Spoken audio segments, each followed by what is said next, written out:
যে সিল্লানিটা দিছে রে ভাই মনে মাইটে জোরে দিছে। সাহস কত একজন সম্মানিত টিকটকার গায়ের উপরে হাত দেয়। মেয়েটারও নিশ্চয় চিনতে পারছেন না। বাংলাদেশে 1 নম্বর ইউটিউবার নাম বলার দরকার আছে না।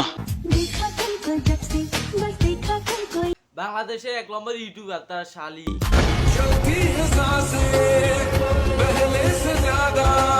আমি তাকে চিনি, সে অনেক সহজ সরল ভালো।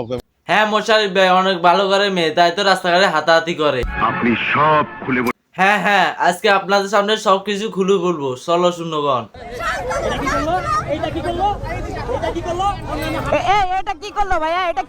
কি করবে আর ভাই, পুলিশের সামনে আপনাদেরকে ধরে মার দিল। ঘটনা হলো ইয়াসিন আর মিথিলা বাইরে গেছে, সেখানে অন্তরার সাথে দেখা, তারপরে হাতাহাতি শুরু হলো। চলো শূন্যগণ, কি কারণে হাতাহাতি হলো চলো দেখি আসি। তোমার নামে দুইটা মামলা থাকতো, কি করছে না করছে এটা বাড্ডার মানুষ ভালো মতোই জানে। তুমি যে এরিয়ায় থাকো, তোমার এরিয়ার অত্র এলাকার মানুষ ভালো মতো জানে যে তুমি কেন 2 মাস জেলে। বাইরে ভাই তোকে ঝগড়া অনেক ভালো হয়েছে, বাংলাদেশি তো ঝগড়ার কথা জেনে গেছে।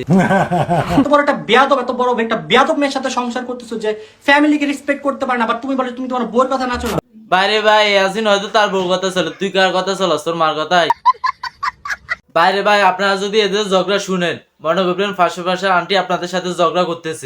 যেখানে আমি বলছি যে তাদের থেকে আমার আম্মু টাকা পায়, হ্যাঁ যেই টাকাটা পায় সেখান থেকে সে মাইনাস করবে। তখনকার 8 লাখ টাকা তাকে তার মাকে দেওয়া হয়েছিল তাদের বাড়ির জন্য, হ্যাঁ সেই টাকাটা তারা এখন পর্যন্ত আটকে রাখছে, টাকাগুলা দিতে মানে কার মা কার থেকে টাকা পায়? ভাই তোরা পাবলিক ফেলেছে এসে কিলে বিছে দিতেছস, কি আশ্চর্য। আশ্চর্য তো তখন লাগে সবাই যখন বলে এরা বাংলাদেশে 1 নম্বর ইউটিউবার। হাস্যকর এই দেশের জনগণের জন্য, আসলে হাস্যকর। এদের অডিয়েন্সের মাথায় কোনো বুদ্ধি নাই, সব বুদ্ধি হয়েছে ফাসান আছে। রাকিব হোসেনের ফ্যান, তাদের মাথায় তো বুদ্ধি নাই, তাদের বুদ্ধি তো হাঁটু।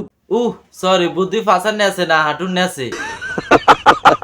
তো এই ছিল এদের কাহিনী। ভিডিওটা কেমন হয়েছে অবশ্যই কমেন্টে জানাবেন।